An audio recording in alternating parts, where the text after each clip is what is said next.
27 conselhos para uma vida extraordinária. Salmo 37:30 traz o seguinte texto: o justo oferece conselhos sábios e ensina o que é certo.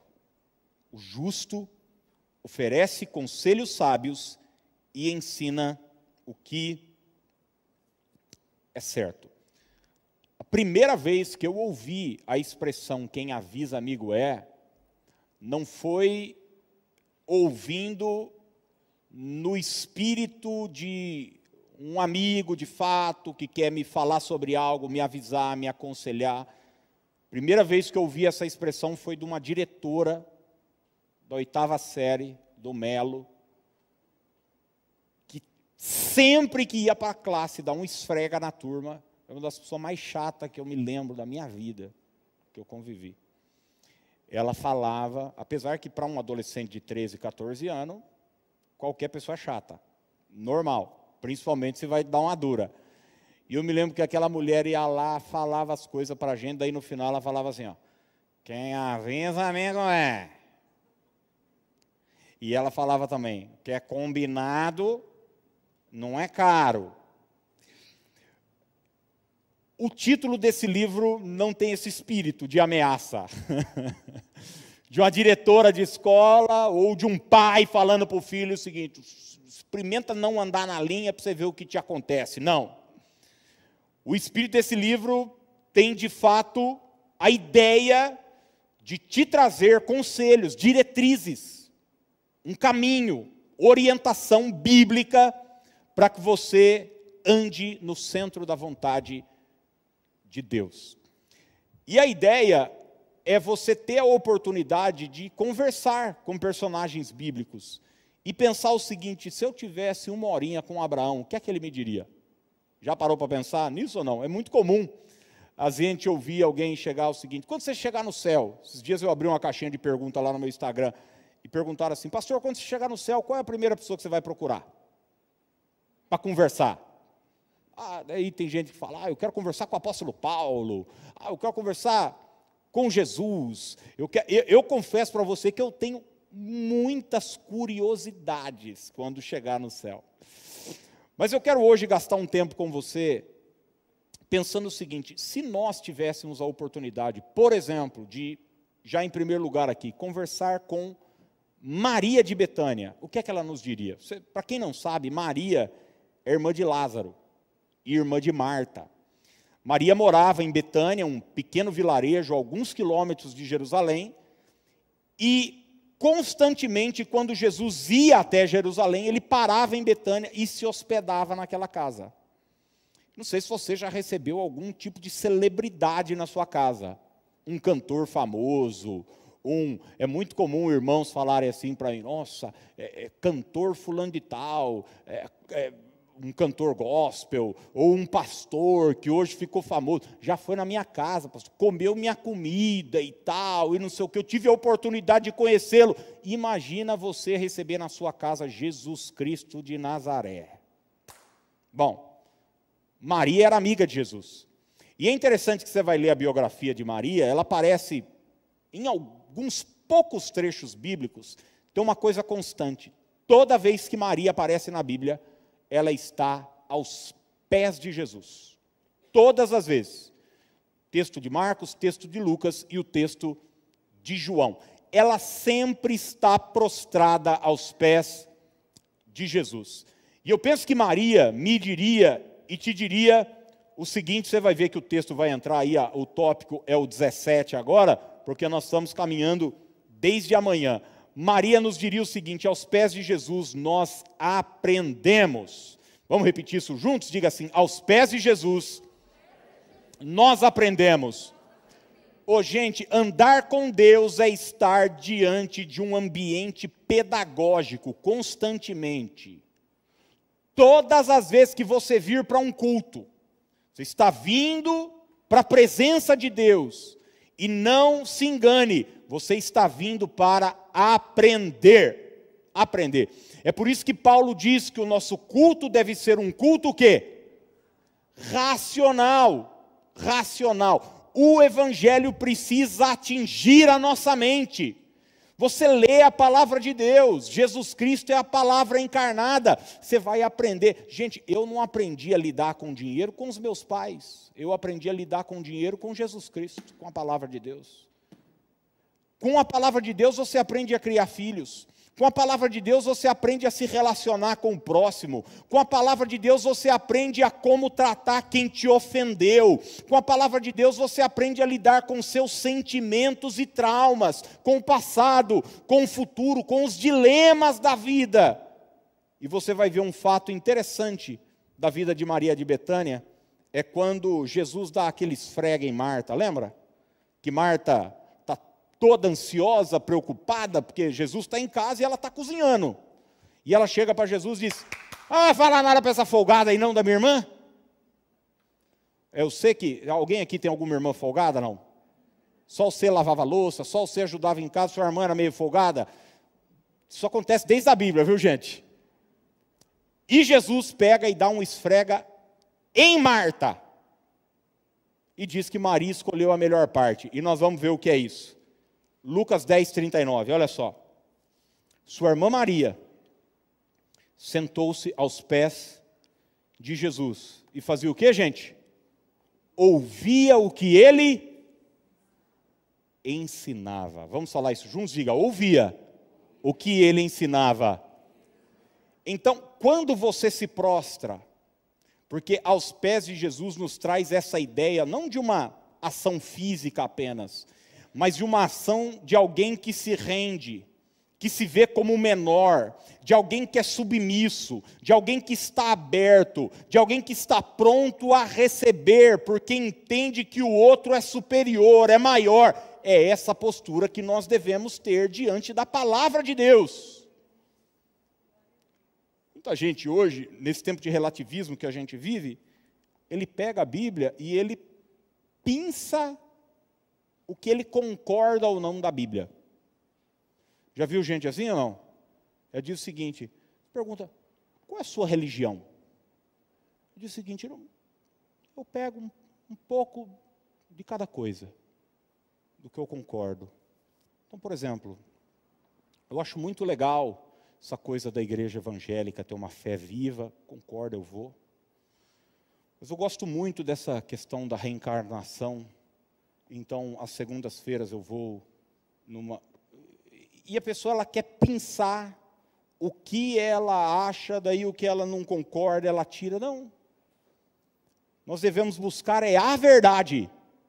E Jesus Cristo disse o seguinte, a tua palavra é a verdade. Quando você está aos pés de Jesus, você aprende a ser gente. Você aprende a ser alguém melhor. Maria disse para os serventes daquela festa, façam tudo o que ele vos disser. Essa Maria agora, outra Maria, mãe de Jesus.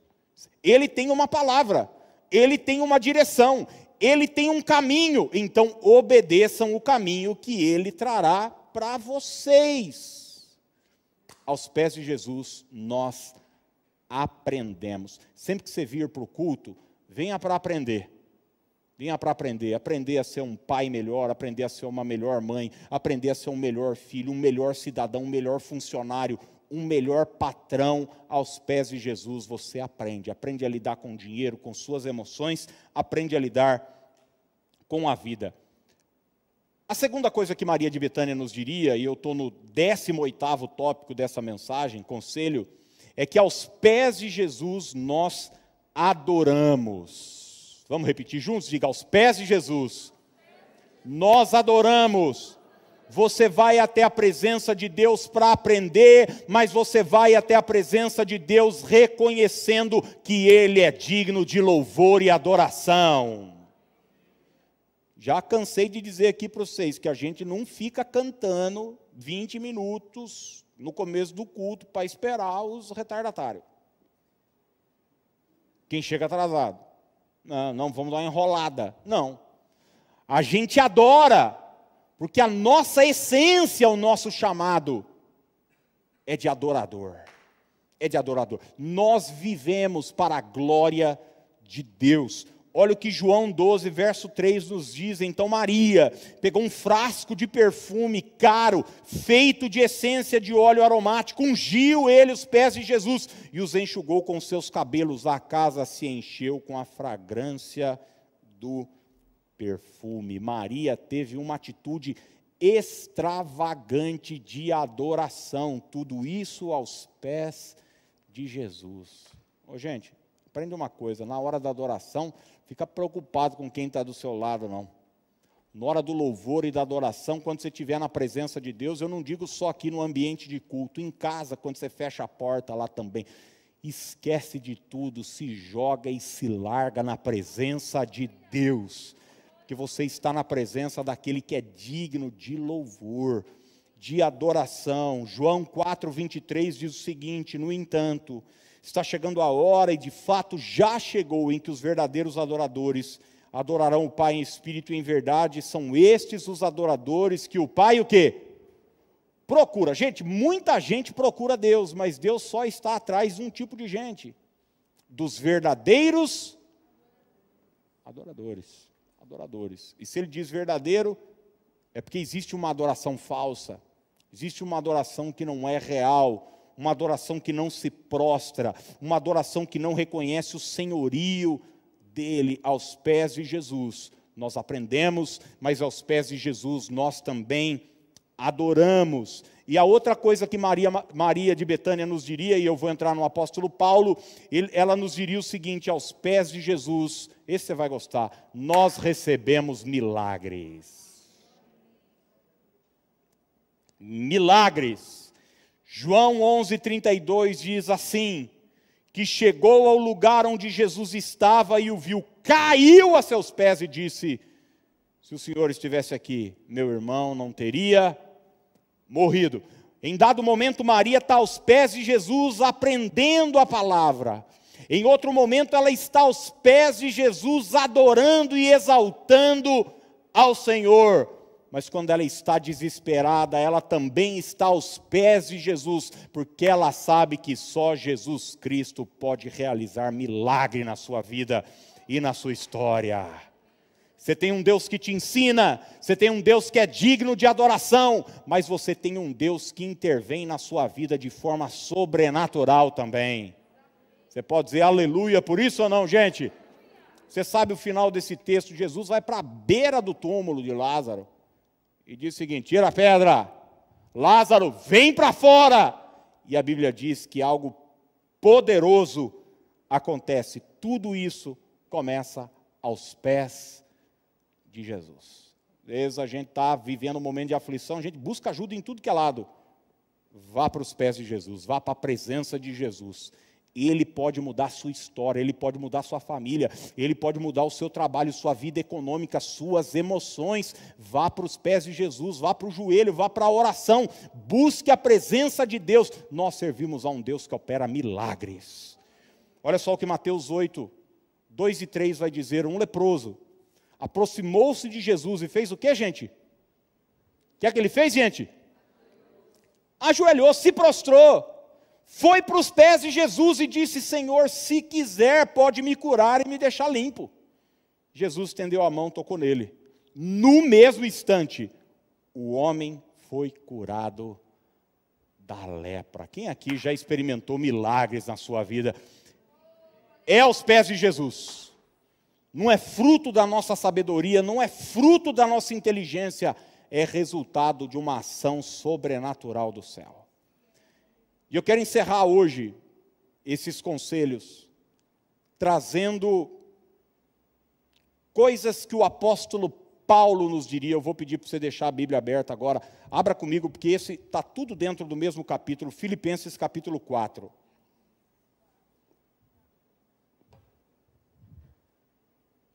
Eu me lembro que essa mensagem, Deus me trouxe na virada do ano de 2008.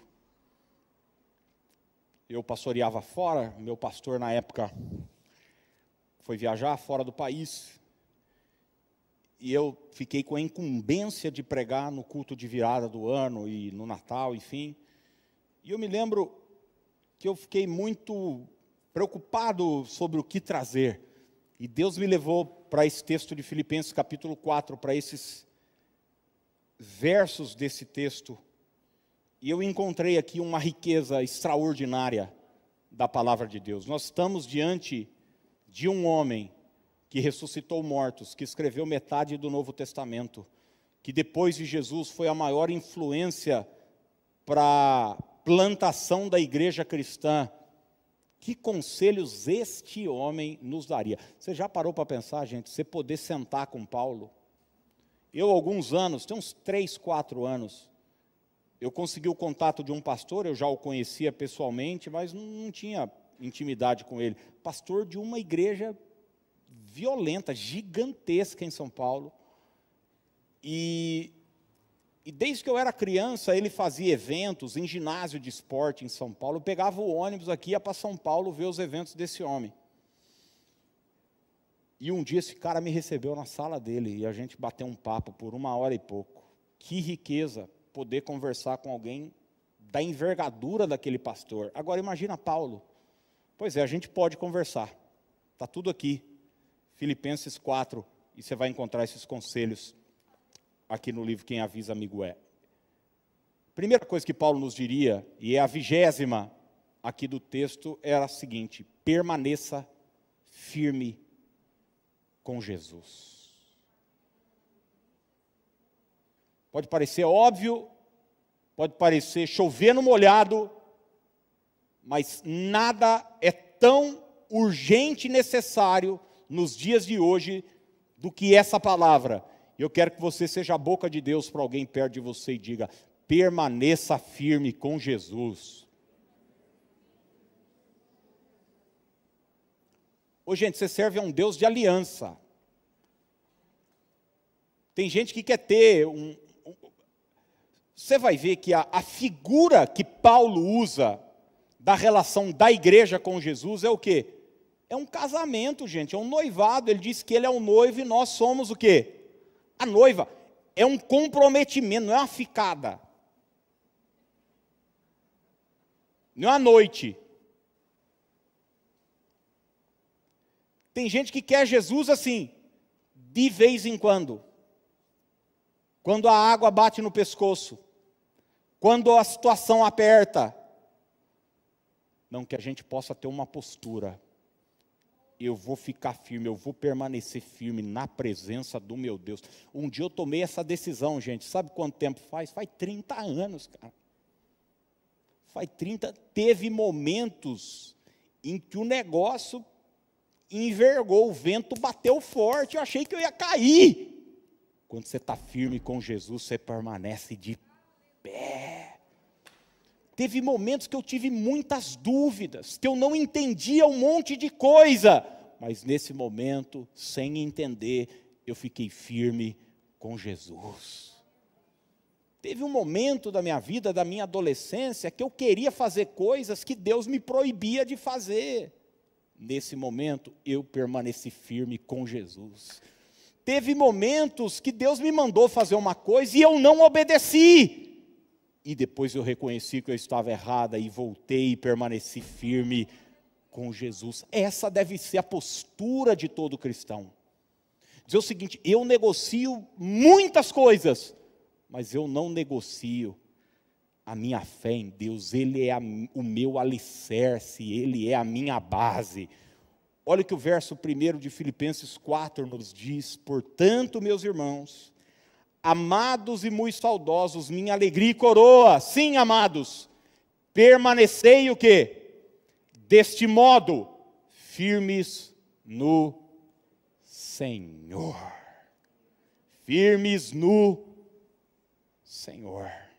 Eu sei que a gente vive um tempo de relativismo, onde até o casamento, que é uma instituição, onde no altar a gente ouve assim: até que a morte separe, tudo isso tem sido. Você hoje está numa rede social, a pessoa é sua amiga. Ela escreveu uma coisa que você não gosta, o que você faz? Desfaz a amizade. Deixa de seguir. E quanta gente leva isso para o seu relacionamento com Deus. Deus, as coisas não estão acontecendo do jeito que eu gostaria. Não interessa, permaneça firme com o Senhor. Jamais abra mão da presença de Deus na sua vida. 21º lugar, 21º conselho, segundo que Paulo nos daria, ele nos diria o seguinte: se você tivesse um tempo com ele, acerte os teus relacionamentos. Acerte os teus relacionamentos. Olha só, tinha 2 irmãs lá na igreja de Filipe que tiveram um desentendimento. Isso hoje, graças a Deus, não acontece mais nos dias de hoje. De repente, 2 mulheres, ou ter algum tipo de desentendimento. Mas naquela época, na igreja primitiva, acontecia muito. Tem gente que romantiza, né, a igreja primitiva como se fosse uma coisa, tá todo mundo. Gente, tinha os quiprocó igual hoje.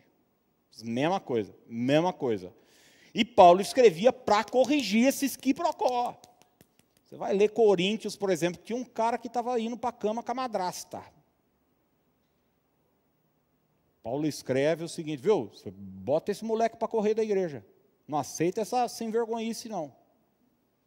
Tá louco? Tinha uns irmãos que na ceia ficava bêbado. Comia e não esperava os outros. Paulo escrevia, falou: gente, vocês estão loucos? Que negócio é esse? Vocês estão profanando a mesa do Senhor? Enfim, e aqui é mais uma das tretas que aconteceram. Filipenses 4:2. Agora, suplico, olha o nome das mulheres também, gente, Evódia e Sintique. Bom, com o nome desse também tem que arrumar confusão, né? Devia arrumar confusão com o pai e com a mãe. Eu posso falar que meu nome é esquisito também, então eu estou tranquilo. Se eu chamasse João, Antônio, Fernando, eu ficava quietinho. Mas como eu tenho um nome esquisito também, eu posso falar mal de nome esquisito também. Como diria alguém, eu tenho lugar de fala. Eu suplico Evódia e Sintique, tendo em vista que estão no Senhor, resolvam o seu o quê?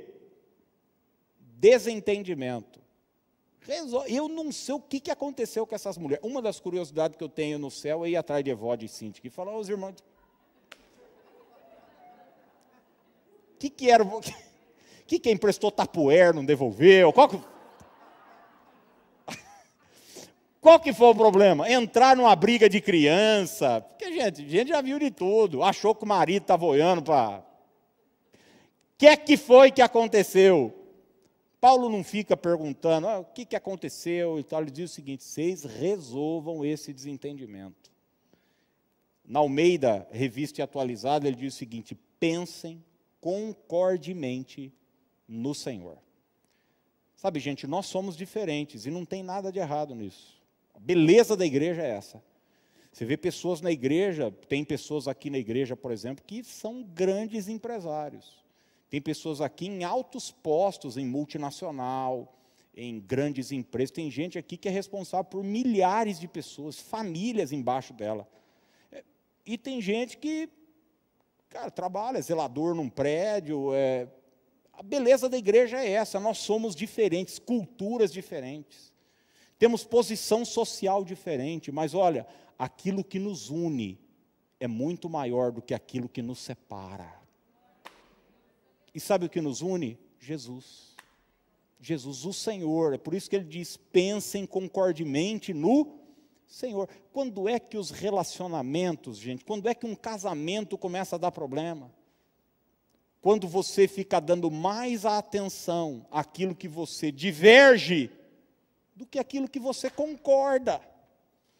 Gente, eu vou fazer daqui a pouco 20 anos de casado. Vou fazer agora 19 em abril.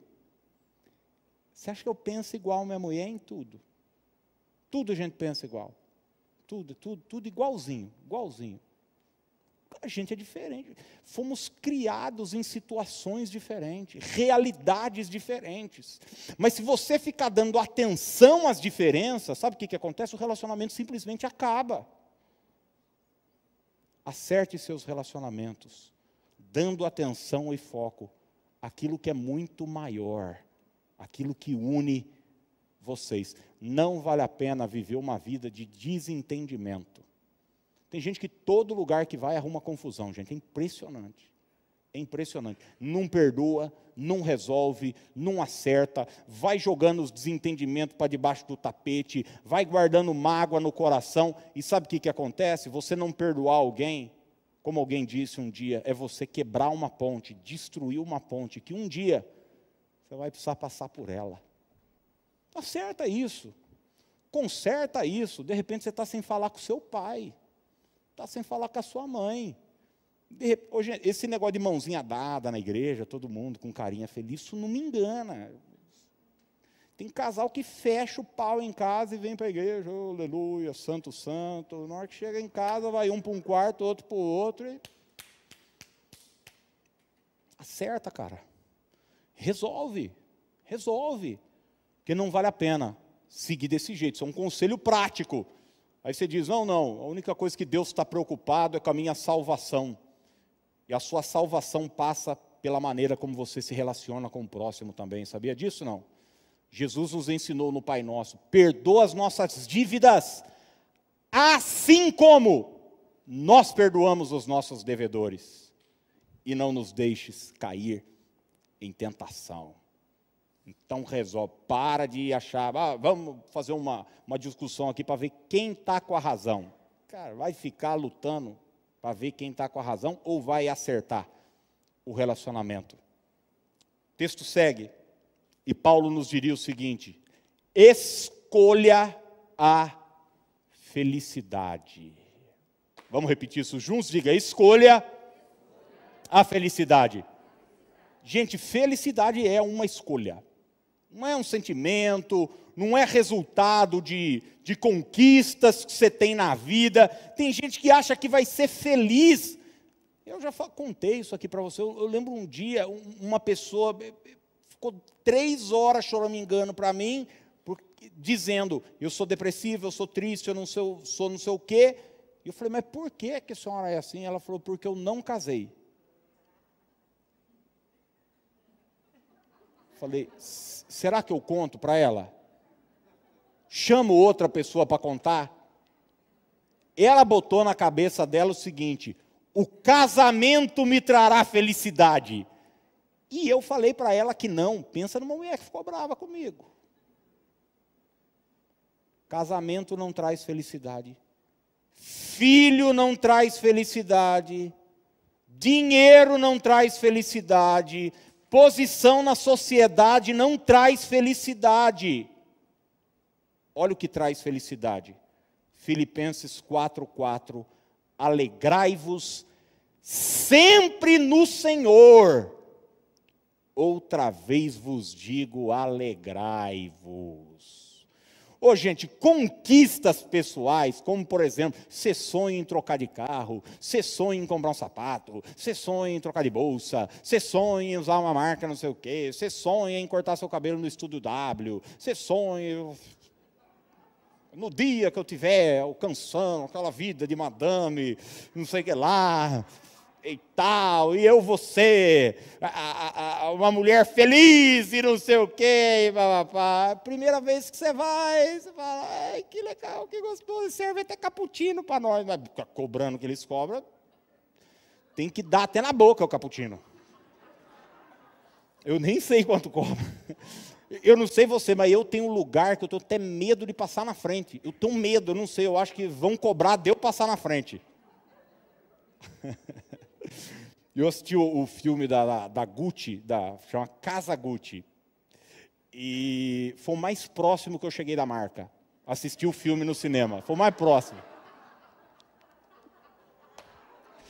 Com 10 contos você já chega próximo da Gucci. Tem gente pagando 3 mil num sapato, você tá maluco, rapaz? A primeira vez você sente alguma coisa, a segunda, depois é comum, cara. Porque a verdadeira felicidade só Jesus Cristo pode trazer. Só Jesus Cristo pode trazer. Paulo diz, alegrai-vos sempre. É uma alegria permanente. Você pode estar vivendo uma prova, você pode estar vivendo um embate, uma situação difícil. Você vai continuar feliz porque você tem Jesus no coração. Eu não sei quem conhece um dos hinos mais lindos da história cristã, que é Sou Feliz. Sou feliz com Jesus, sou feliz com Jesus, meu Senhor. Se paz a mais doce me deres gozar. A história desse hino é uma das coisas mais surpreendentes. É um homem que perdeu a sua família num naufrágio. E a história conta que esse homem vai para esse lugar onde o navio naufragou. Anos depois, sem sua esposa, sem seus filhos que se perderam. E ele escreve esse cântico, que na tradução original, em vez de sou feliz, diz o seguinte: está tudo bem com a minha alma. Só Jesus pode trazer sanidade mental para um cara que perdeu a família. Só Jesus Cristo pode trazer alegria para o empresário que quebrou. Só Jesus Cristo pode trazer a verdadeira felicidade. Escolha a felicidade. 23º lugar. Estamos terminando, gente. Mantenha. Aqui é uma das coisas mais importantes para a vida. Mantenha o equilíbrio. Dá uma chacoalhada aí no seu irmão. Diga, seja uma pessoa equilibrada. Uma pessoa equilibrada. Uma coisa que a sua carne vai sempre querer fazer com você é te levar aos extremos. Só que o diabo quer fazer. Sempre a gente é levado a uma situação de desequilíbrio emocional, financeiro, espiritual. Tem gente, por exemplo, que ele não consegue ser moderado, equilibrado em nada.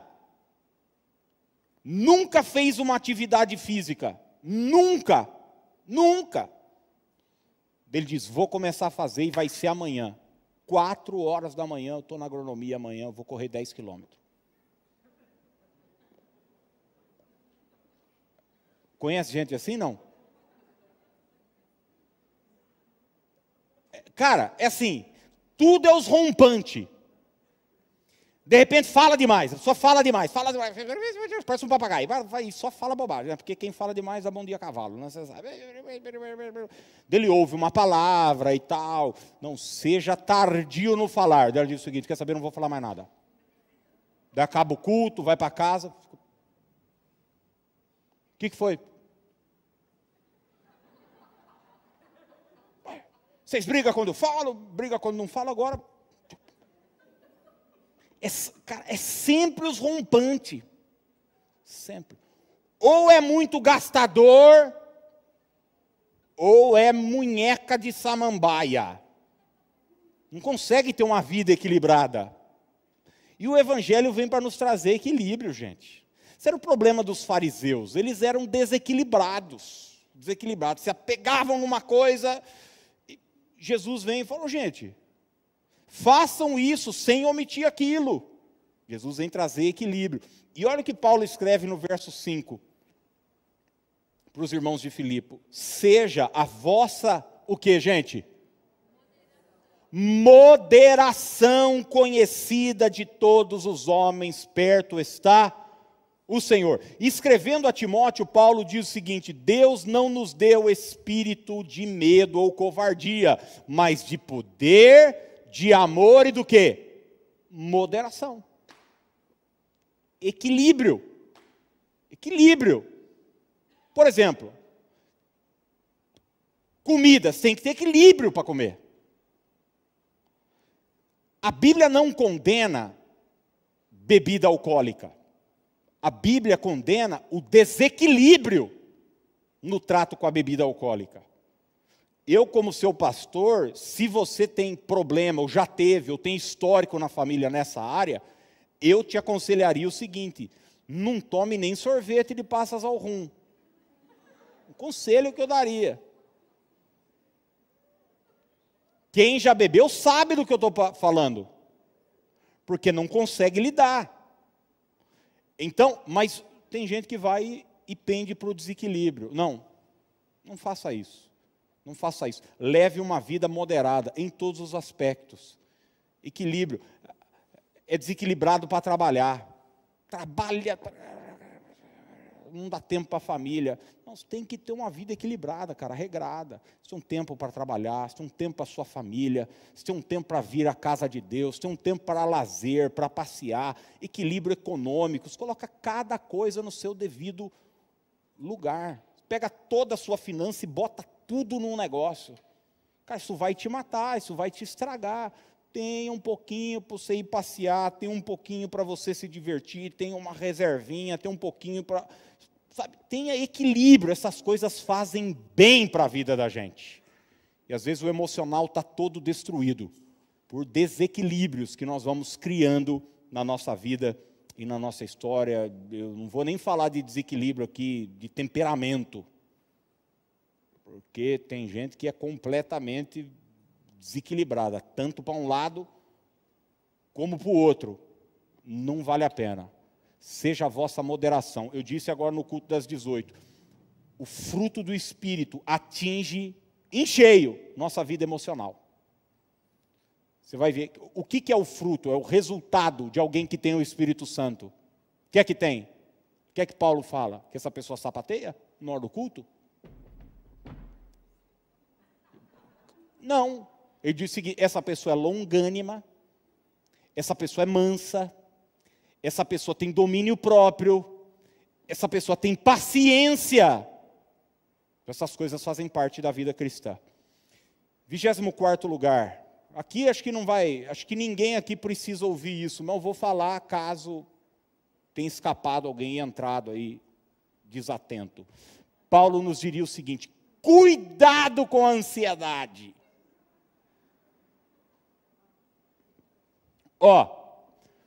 O que é a ansiedade? Ansiedade é o desejo de controlar o incontrolável. Põe uma coisa na sua cabeça. Alguém diz que depressão é excesso de passado, estresse é excesso de presente, tudo que você tem é o presente, então você não consegue ver uma saída, você fica todo estressado, e ansiedade é excesso de futuro. O foco só está no futuro, no que vai acontecer. O exame que está para chegar, a prova que eu vou fazer, a conta que eu tenho que pagar, as dificuldades, os desafios que eu vou enfrentar. E isso vem gerar em mim o quê?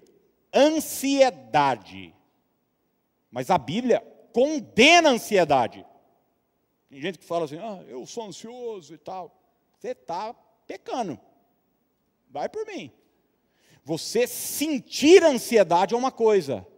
Agora, você viver ansioso, você está querendo tomar o lugar de Deus. É Deus quem controla o futuro. É Deus quem cuida de você. Quem aqui, depois de um tempo, de ficar muito ansioso com uma coisa, depois quando chegou a coisa, não era nada da coisa.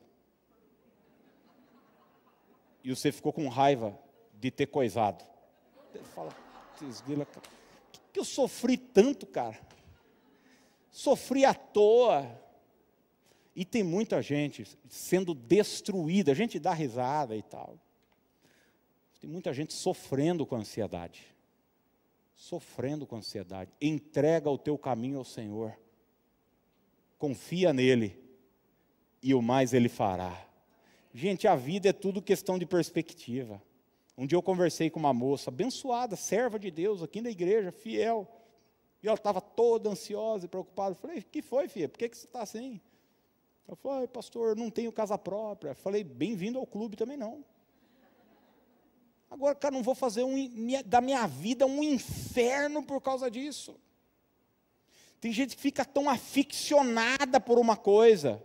Estou dizendo que não tem que ter, não pode ter. Você tem, se tiver condição, se puder, se quiser, se estiver dentro do que você sonha, planeja, almeja para a sua vida, mas para de fazer da sua vida um inferno, porque você olha para frente e diz, vou morar debaixo da ponte, vou isso, aquilo. Verso 6 diz, não andeis ansiosos de coisa alguma. Nada deve ter o poder de roubar sua paz. Nada, nada. Você serve a um Deus que cuida de você. Cuida de você. 25º lugar. Só falta mais. Estamos no final, gente. Falta mais 3. Vocês me dão mais 5 minutos? Não. Se não der, depois você sai aí no meio do culto. Aí que eu vou, mesmo assim. melhore tua vida de oração. Verso 6, parte B. Em tudo. Aliás, isso aqui já é um dos remédios para a ansiedade, viu? Ele diz, não andeis ansiosos de coisa alguma. Daí ele continua dizendo, em tudo, porém, sejam conhecidas diante de Deus as vossas petições pela oração e pela súplica, com ações de graça. Às vezes a gente está muito ansioso porque a gente está conversando com a gente mesmo. A gente está conversando com os outros. E a gente deveria conversar um pouco mais com Deus. E apresentar a Ele nossa vida, nossa situação, nossos desafios. Já falei isso para você, gente, no início da pandemia. Muita gente estava preocupada, ansiosa, e isso sondou meu coração. Rondou, cara, como é que vai fazer? A igreja tem compromissos grandiosos, com pessoas, com famílias. Como é que vai ser? Eu fui para o altar de Deus, falei, Deus, o negócio é o seguinte, é com você, essa igreja não é minha não. Resolve essa batata quente aí. Cara, quando você leva a presença de Deus, você tira um fardo da sua costa. Jesus diz, vinde a mim, todos vós que estáis cansados e sobrecarregados, e eu vos aliviarei, aprendei de mim. Quando você ora, sua vida melhora. Invista na sua vida de oração. Gaste tempo na presença de Deus. 26º lugar, proteja tua mente. Se eu for entrar aqui para falar, nós ficamos mais madrugada dentro, até porque é um assunto que eu sou apaixonado. Mas entenda uma coisa, aquilo que controlar a sua mente vai controlar a sua vida. Aquilo que controlar a sua mente vai controlar a sua vida. E às vezes a gente não dá atenção devida àquilo que passa pela nossa mente.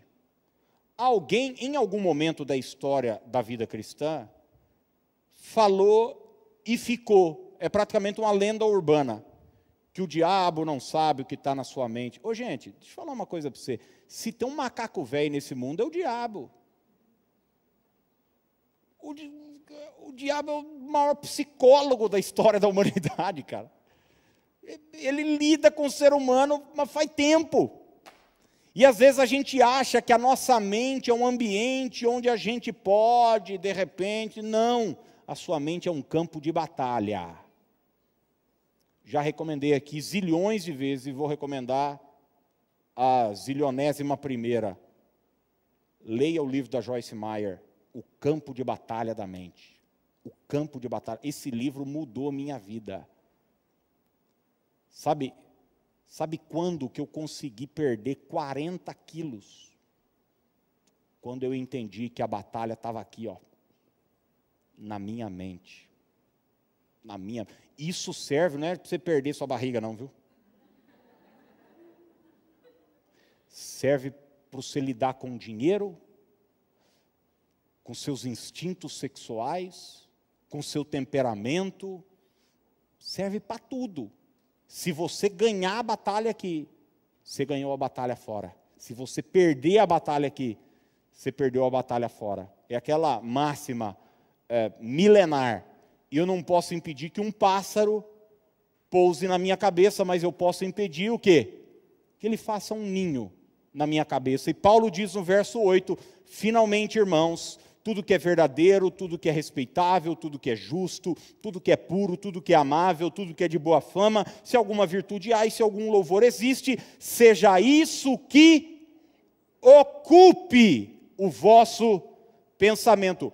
Virão pensamentos de ansiedade, virão. Virão pensamentos de medo, virão. Virão pensamentos de vingança, virão. Virão pensamentos imorais, virão. Mas eles não precisam ficar na minha mente. Existe um filtro que o apóstolo Paulo nos dá. Quando um pensamento vem, você confronta com a palavra de Deus. Isso é verdadeiro, isso é respeitável, isso é justo, isso é puro, isso é amável, isso tem boa fama. E olha, um conselho para você, seja rápido nesse confronto. Não dá espaço para o diabo, não. Quando vir, você confronta. é um jeito de você proteger sua mente. Se eu te desse esse copo d'água aqui, cheio de água, e só umas 2 gotinhas de veneno, e falasse, bebe, você beberia?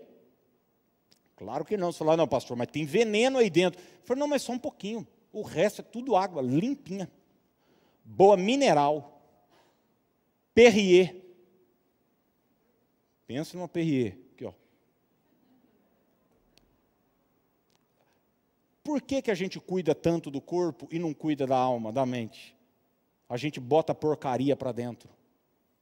Então, você vai começar a selecionar coisas que você ouve, assiste, conversas que você tem, porque a sua mente vai ser protegida. Último lugar, ufa, acabou. Deu tempo, hein? Desde cedo, 27, não é brincadeira não. E esse certamente é o maior desafio de todos nós. E mais do que isso, é o mais importante. Paulo nos diria assim, pratique o que você aprendeu. Pratique o que você aprendeu. Suponhamos que você vá no nutricionista. Você quer colocar sua saúde, sua alimentação em ordem. E daí o nutricionista vai lá, te pesa, biopedância, não sei o quê, vê sua idade, como é que é? Idade corporal. Você sabe que esse tempo atrás eu fiz isso pela primeira vez, eu descobri que eu estava 12 anos mais velho. E uma pessoa que foi junto comigo, eu não vou falar quem é, estava 15 anos mais velho. Eu não vou falar assim, porque eu não quero também expor a Dani aqui na frente dos irmãos e tal. Mas esses dias um amigo aqui da igreja foi, o cara está 40 anos mais velho. Pensa numa desgraça. Já temos, o cara quase falou, não, o senhor já é um defunto. Enfim, o cara vai lá, faz sua avaliação e fala, olha, a partir de agora, está aqui, ó, você vai ter que comer isso e tal, tem todas as informações, tem algumas vitaminas também que vão fazer bem, corta isso e tal, pela sua, tal, está aqui. Você foi lá, você pagou a consulta, conseguiu o horário, Luciano Bruno, nutricionista da Anitta, não sei se é da Anitta, aclamado, não consegue marcar hora com o homem, é uma fortuna, mas você conseguiu, pagou, recebeu, tudo que você pode comer, sabe o que mudou na sua vida até aí? Nada! Você só ficou um pouquinho mais pobre que você pagou a consulta. Cara! As coisas só vão mudar quando você o quê? Praticar aquilo que você aprendeu. Entende o que eu estou dizendo, gente? Você pode, gente, mas morar aqui, ó, sentar no... Ouve a palavra, ouve e tal. Conheço muito a Bíblia, conheço de Gênesis, Apocalipse, legal, bacana. Isso é só uma coisa. Agora o que vai mudar a sua vida e a sua história é a prática da palavra. E Paulo termina dizendo isso, gente, verso 9. O que também aprendestes, e recebestes, e ouvistes e vistes em mim. Isso que? Praticai, e o Deus da paz será convosco. Então, o livro é só uma desculpa, a palavra de Deus vai te trazer informações, não para você se tornar mais sábio, mais conhecedor de verdades, mas para você praticar. Tiago diz, não seja somente ouvinte, mas seja o quê? Praticante, operoso praticante da palavra de Deus.